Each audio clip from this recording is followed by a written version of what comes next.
Imagine watching the villain in your story strut, away crowned with smiles and new followers, while you're left nursing wounds they can't even see. Feels unfair, right? Hold that thought, because the universe keeps its own books and it never, ever forgets to balance them.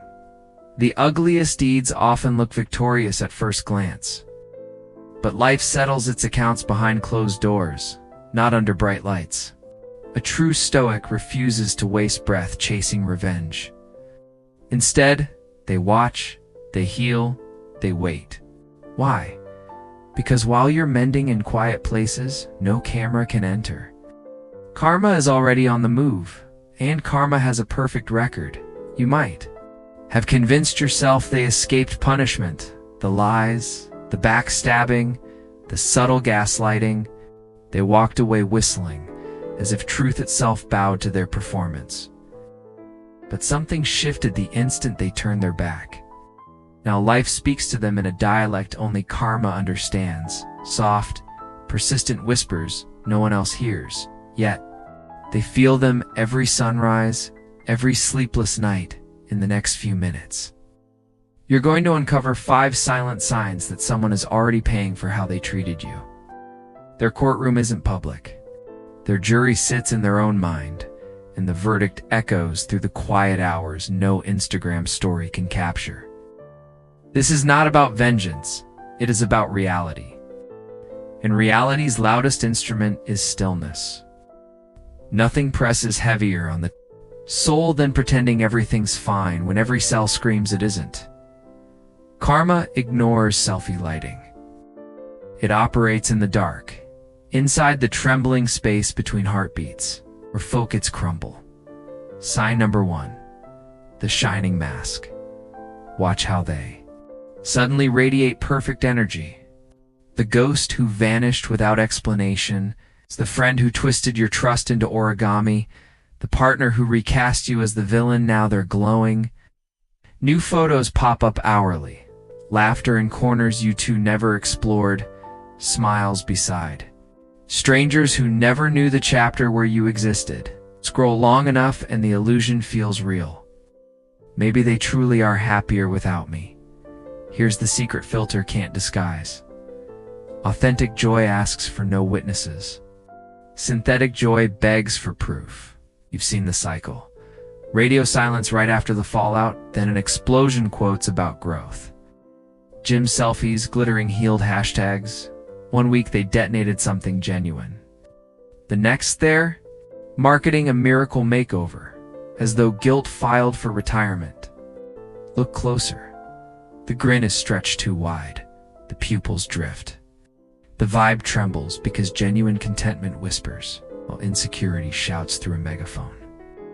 Stoic teacher Epictetus wrote, "It's not what happens to you, but how you respond that matters." Emperor-philosopher Marcus Aurelius doubled down. The best revenge is to be unlike him who wronged you. That is why the Stoic doesn't lash out, doesn't refresh stories at 2 a.m. hunting closure. They observe. Peace never performs. It simply exists. And the more someone insists they're over it, the more their soul tips its hand. There, trapped in unfinished business, no post can bury. Karma needs no press release. Slips into bed with them each night, taps their conscience on the shoulder, and reminds them, the person you've become is the reason you lost someone who only wanted your good.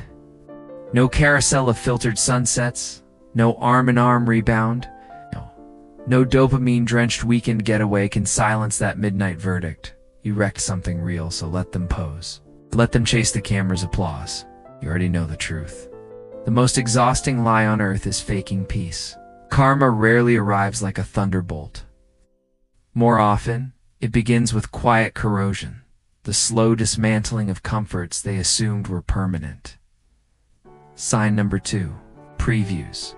Life starts reclaiming those secure things one by one, the same way the tide pulls sand from beneath an overconfident castle.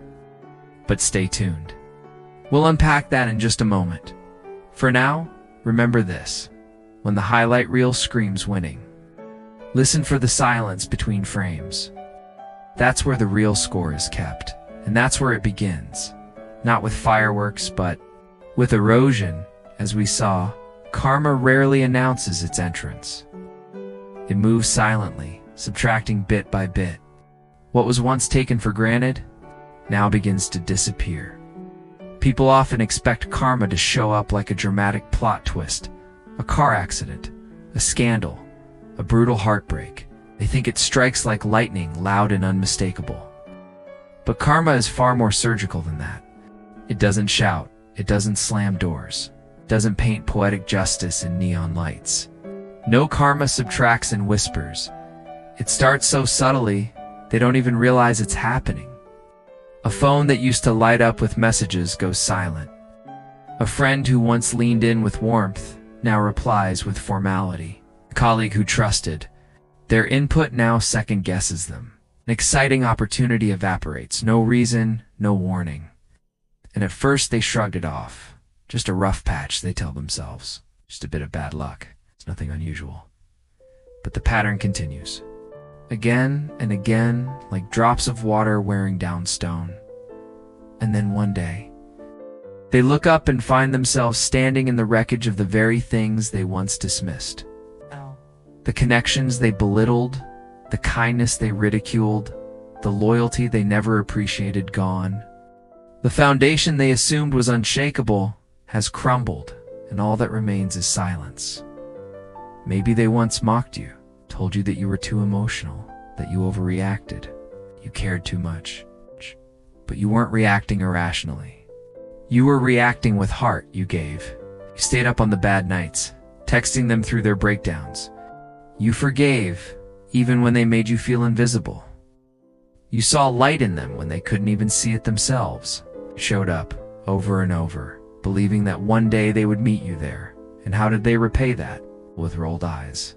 With cruel jokes, labels like clingy, needy, too soft. They mistook your depth for weakness, your warmth for dependency, your loyalty for naivety. They thought your presence was permanent, something they didn't have to earn. Damn, a given. Not a gift. So one day something inside you shifted. You stopped showing up for someone who never showed up for you. You didn't announce your departure. You didn't make a scene. You simply stopped and walked away. At first, they felt free, like they'd won. They told themselves it was for the best, that they'd outgrown you. They laughed louder, posted more, bragged about how unbothered they were. But then the silence came back. Not the peaceful kind, the heavy kind.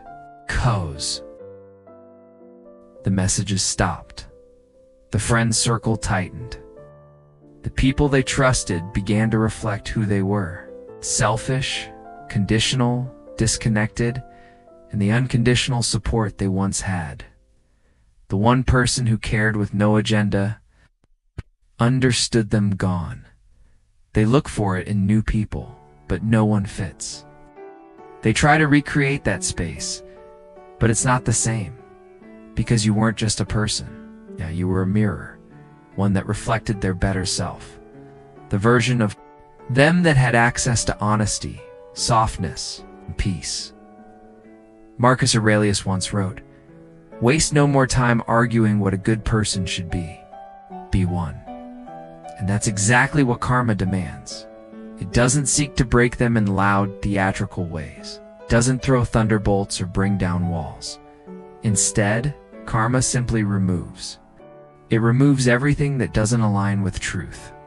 And when someone chooses to mistreat a good heart, they don't just lose you. They lose the version of themselves they were when they still had your love. Now they walk into rooms that feel colder. They win things that feel hollow. They wake up beside people who don't see them the way you did. And slowly, painfully, they begin to realize they had something real. And they let it slip through careless hands. Let them learn. Let them lose. Let them sit in that awareness. Because no matter what they build now, no matter how hard they try to recreate it, they won't find that version of peace again. Not the kind that felt like home, not the kind you gave. And when they speak in circles, when their words twist and ramble, notice one thing. You're still the center of every sentence. When someone speaks in circles, yet you're still the center of every sentence, karma is already at work. And now it gets louder, not in the world outside, but within their own mind. That's where karma whispers the clearest. Not in grand punishments, but in persistent, private echoes. The third sign that someone is silently receiving their karma is when you keep showing up in their thoughts.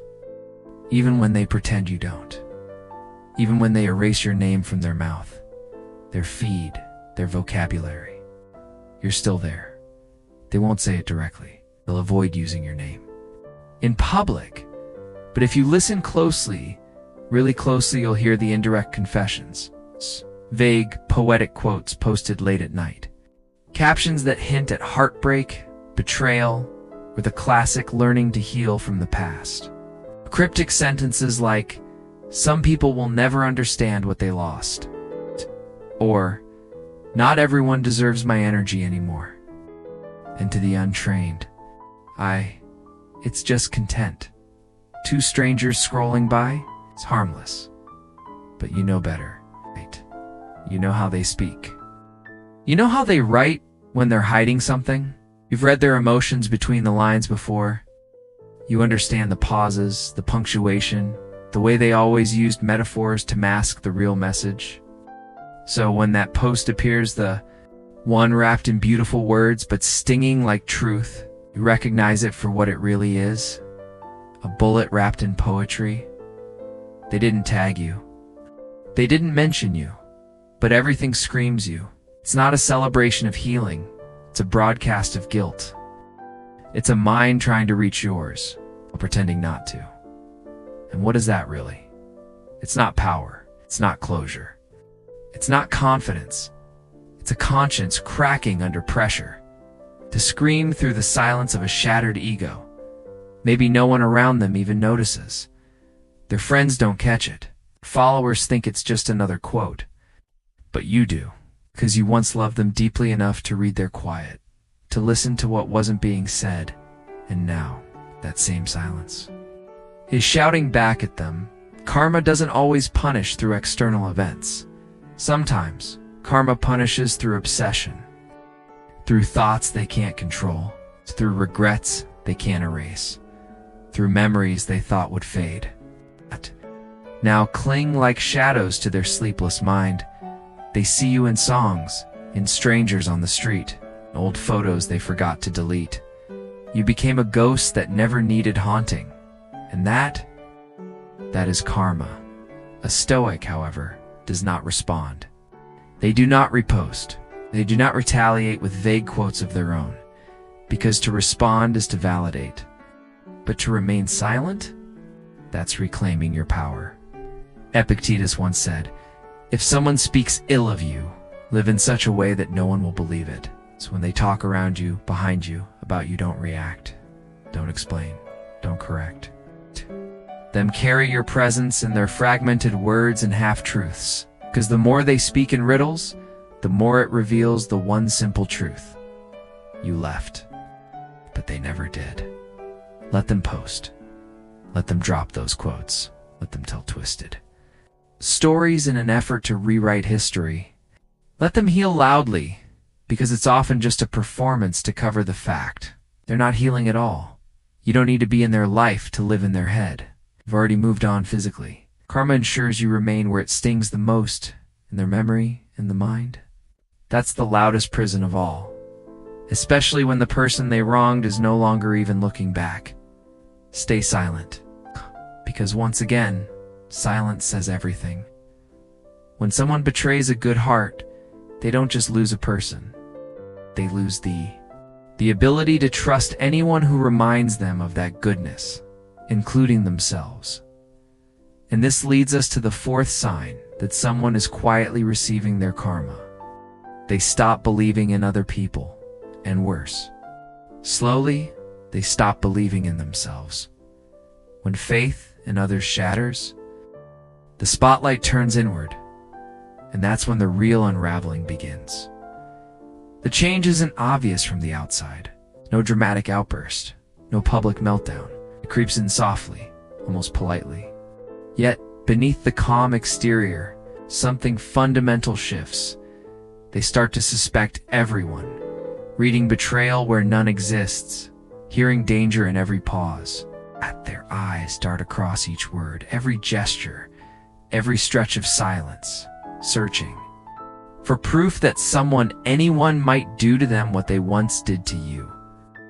Why? Because at last they understand what they themselves were capable of. Deep down, they know the hurt they caused a person who never deserved it. So they assume that same power for destruction lives inside everyone else. This is karma's most intimate punishment, self-suspicion. It doesn't isolate with chains, it erodes from the inside out. The confident inner voice that used to declare, "I'm in control," now whispers, "Maybe I'm the problem." And that thought is terrifying, because once you distrust yourself, peace becomes impossible no matter how silent the room is. Seneca captured it centuries ago. He who does wrong rarely trusts anyone else, because he knows what he himself is capable of. The Stoics understood the equation perfectly. Your inner calm is bound to your conscience. Betray your values, and you don't merely lose other people, you lose the stability of your own mind. Karma seizes on that crack. Sometimes it doesn't manifest as an obvious downfall. Instead, it appears as an invisible fracture, an itch beneath the skin of the soul, a restless feeling you can't name, tightness across the chest whenever life feels too good, a nagging voice insisting, "You don't deserve this." Let them sit in that stillness. Let them analyze every smile. Let them scrutinize every kind word as though it hides a trap, because karma doesn't just torment with memories. It steals peace through paranoia. The harshest prison isn't concrete walls. It's a mind where the guard is your own conscience, and the key no longer fits the lock. So if they can't trust anymore, don't feel obligated to mend them. Don't rush back to prove that kindness still exists. That was never your assignment. Your role was to offer truth. They answered with betrayal. Now karma hands them precisely what they earned. Not chaos, not scandal, but the quiet collapse of self-rust. Karma never shouts. It simply introduces each person to the truest image in the mirror. And that brings us to the fifth and most undeniable sign that karma is in full effect. Life sends them a person exactly like themselves. It's not just a poor match, not merely the wrong one, but a walking reflection of everything they once did to someone who loved them. The mirror doesn't arrive roaring. It appears sweet, dazzling, magnetic, just as they once seemed when they were collecting your trust. At first, it feels like destiny. Fireworks in every glance, an electric connection so effortless they swear the universe finally rewarded them. But beneath the chemistry lies a karmic loop, designed not to reveal who they love, but who they've been. And this time, they're not the ones steering the narrative. Remember how they once left you questioning your worth, second-guessing every text you sent? Now, they're the ones refreshing their phone, chasing messages that never. When suspicion corrodes every quiet moment, the next blow lands where it hurts most, inside the heart they once believed untouchable. That's exactly what happens now. They used to keep you hanging hot one day, ice cold the next. Now they're the ones refreshing their screen, waiting for calls that never light up, posting bait just to be noticed, and still facing silent indifference. The person they're dating? A mirror with teeth, burning them with stone-cold silence, then flooding them with affection, then vanishing only to reappear and accuse them of being too emotional. Remember how they laughed at your vulnerability, twisting it into a private joke? Now they finally open up and get mocked in return. Once they held your unwavering loyalty like a disposable trinket. They turned and walked away as if love were an endless resource. Today, they beg for commitment from someone who keeps one foot planted outside every promise. At first they rationalize, whispering they're just complicated, misunderstood. But a darker realization begins to surface, slow and horrifying. This is exactly what I did to someone else. I'll never say it aloud. They might never admit it to a single soul. Yet the thought prowls in the half-second, before sleep, and in the hollow after each failed attempt to connect. Because deep down, they know this isn't random heartbreak. It's not unlucky timing. It's the unmistakable pattern of karmic symmetry. Marcus Aurelius once reminded us, the best revenge is to be unlike him who performed the injury. Life itself, however, isn't interested in revenge. It seeks restoration. And it restores. Balance not by striking them down, but by letting them live the very pain they once dealt through, someone they can't control, can't fix, and certainly can't predict. Nothing teaches faster than a lesson you can feel. They once scoffed at how deeply you cared. Now they're wiping tears over someone who cares less than zero. They once belittled your simple needs. Now they're called too much by a partner who weaponizes affection. They walked away like titans. Now they beg, plead, bargain only to receive a shrug in response. And it dawns on them, bit by agonizing bit, they're not just being hurt. They're being reflected in. Mirrors don't lie. Let them meet their match. Let them taste the dizzying confusion, the powerless ache, the emptiness of being seen. Used and dismissed exactly the way they once did to you. This time there's no villain to blame, no narrative to twist. The person delivering this pain isn't a monster, simply them in a different body, repeating the same behavior. That's not revenge, that's return. Karma doesn't scream or destroy, it reflects. So when they finally whisper, "Why is this happening to me?" the answer is painfully simple. You're not being punished, you're being shown. And you don't need to lift a finger. People who are already fighting themselves hardly require an external opponent. Karma doesn't need your commentary, your rebuttal, or your proof. It needs only one offering from you: silence the dignified, refusal to descend to their level. Because while they're still tangled in lies, pride, and manipulation, you've already stepped into something infinitely stronger. Clarity. Karma isn't only about what visits them, it's also about what blooms in you.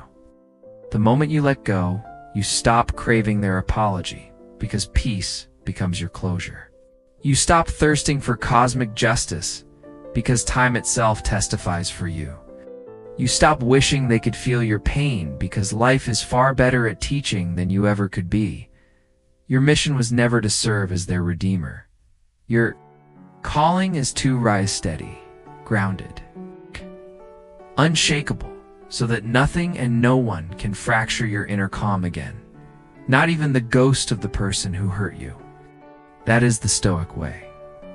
We don't curse our enemies. We don't chase validation. Simply keep walking quietly, powerfully, with a discipline that karma respects. So if you've been wounded by someone who never apologized, someone who pretended nothing happened, someone who strutted away as if you didn't matter, let them. They may appear free, but they're shadowed by a truth they can't mute. People who lie to the world sleep fine. People who lie to themselves toss and turn in the dark. Did a line in this message hit you square in the heart? Drop it in the comments, so others know they're not alone on this path of silent strength. And if you're ready to keep building an unbreakable mind, subscribe to Stoic Havenway right now. Here, we don't just talk healing, we train the mind to lead, not react. We cultivate clarity, we forge discipline. We build peace that echoes louder than any storm. Let karma handle its math. You keep evolving into someone they'll never Reach again. That's not revenge. That's evolution. And growth like that makes its own thunder, even in perfect silence.